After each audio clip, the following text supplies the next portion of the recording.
Барлықтарыңызға сәлем. Бүгін сіздерге ерекше тағамдардың бірі, әрі жасалу жолы да өте оңай штрули жасап көрсететін боламын.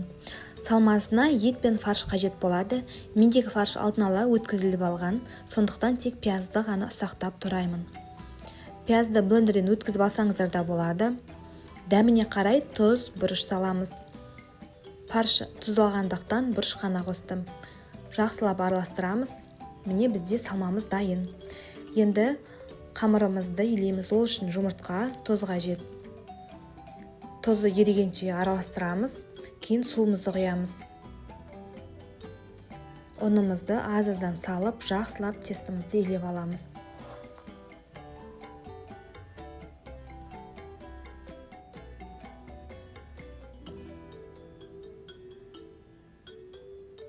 Тестіміз дайын болды. Енді бетін жауып, немесе пакетке салып 10-15 минут тынықтырып қойсаңыздар болады. 15 минут уақыты өтті. Жаятын тестіміздің шеті қалың болып кетпес үшін осылай жасап алсаңыздар да болады.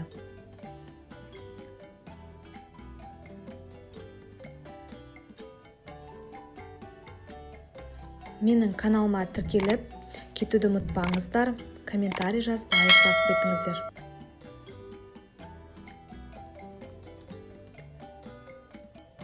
Қамырымыз дайын болды. Енді ортасына фаршымызды жұқалап салып шығамыз.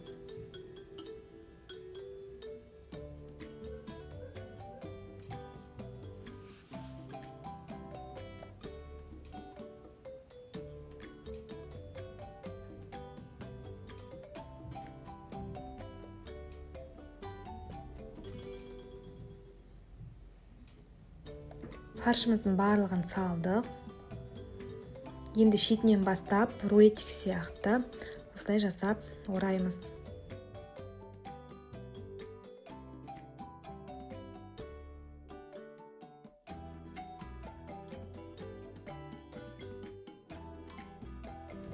Бірнеше бөлікке осылай бөліп аламыз.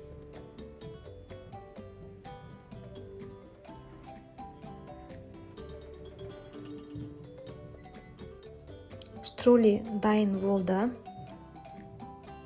Енді пиязымызды осылай етіп ұсақтап турап аламыз. Және сәбізімізді үккіштен өткіземіз.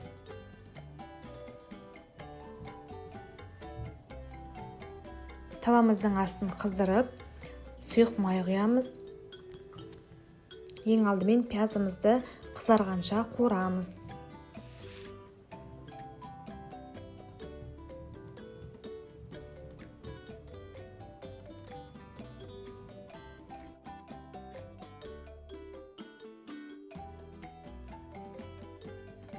Пияздарымыз қуырып жатқан кезде соусын дайындаймыз. Ол үшін бір ас қасық томат және оның үстіне суымызды құямыз. Енді жақсылап араластырамыз. Пиязымыз қызарды, оның үстіне сәбізімізді саламыз. Сәбізді де ұзақ уақыт қыздырмаймыз, 4-5 минут кішкене қуырып алсаңыздар жеткілікті. Үстіне дайын штрулемізді саламыз.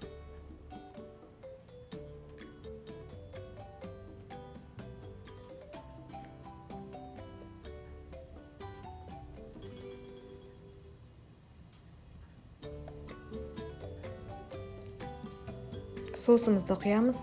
Егер суы аздау болып кетіп жатса, кішкене су қосып жіберсеңіздер болады. Дәміне қарай кішкене тұз қосамыз.